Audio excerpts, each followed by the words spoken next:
Hey guys, today's video is all about how to make ankle sprains heal faster and a couple things that you want to avoid. The reason why I'm making this video is because about 5 days ago I rolled my ankle while running around my house trying to prepare for friends that were coming over. And I'm not really sure how I rolled my ankle, but I rolled it pretty bad and it's pretty black and bruised and swollen right now. So here's what my foot looks like, guys. It's pretty black and bruised down here. There's a little bit of bleeding under the skin, but the swelling is down because of the way I've been treating it. Now, before I get into the details of anything here, I want to preface this video by saying that I'm not a doctor.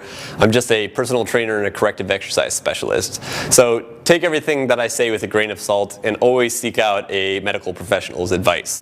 With that being said, I want to go over a couple of ways that you probably do not want to approach the healing of your ankle if you do sprain it. Your wrist, your elbow, and your shoulder are all the same. I want to go over very common advice touted by medical professionals and sports trainers everywhere when they see patients or clients that have sprained an ankle or hurt their wrist, hurt their elbow or hurt their shoulder. And what I'm talking about here is RICE. I don't know if you guys have ever heard of this, but the RICE protocol stands for rest, ice, compression, and elevation.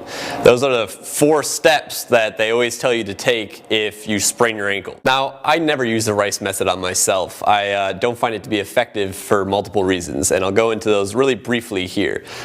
First of all, resting your foot, I definitely would recommend that, and I rest my foot too. I rested my foot for about 24 hours after I rolled it. It was just way too painful to put pressure on it. But as soon as the swelling starts to come down and as soon as you can move it around, I try to exercise it right away. Try to dorsiflex and plantar flex it, which means pulling the toes up and pushing the toes down, and I try to make circles as much as I can. There's been a lot of research that shows that if you do not move your ankle after spraining it, it can actually kind of get frozen in that position. You'll lose a lot of range of motion, strength, and flexibility in there. Another thing that could happen is by not moving your ankle around, you can build up scar tissue in there, which will really, really hurt it later on. The second part of RICE that I don't like is the ice part. Basically, people ice it to bring down the inflammation because that's what they think is hurting them. They think that that will actually help them heal. What they don't understand is that inflammation is the first step in the body's healing process. Your body inflames that area with blood for a reason. It sends a bunch of blood there that is full of nutrients so that the body can actually rebuild the damaged tissues in there. I actually made a blog post a couple months ago about prolotherapy, and basically what that is a treatment that doctors of osteopathy use to basically make damaged tissues heal themselves. And what they do is they intentionally induce inflammation inside the tissue so that the body heals itself. And basically that's the same thing that you want to do with your ankle if you sprain it.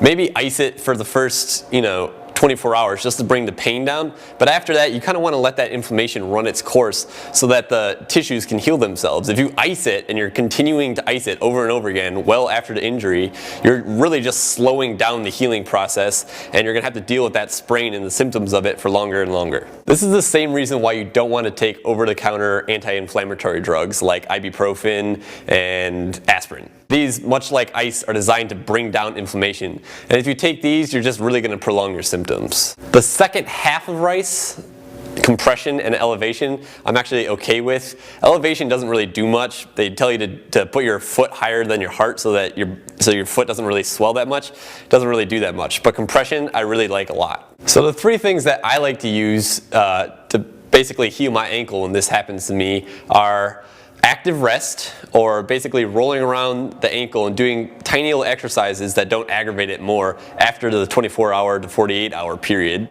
Heating the ankle, actually.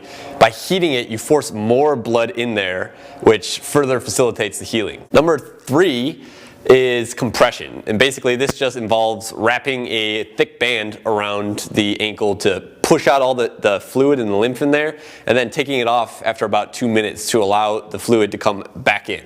Hope you found that video helpful, guys. Don't forget to subscribe, and I'll see you next week.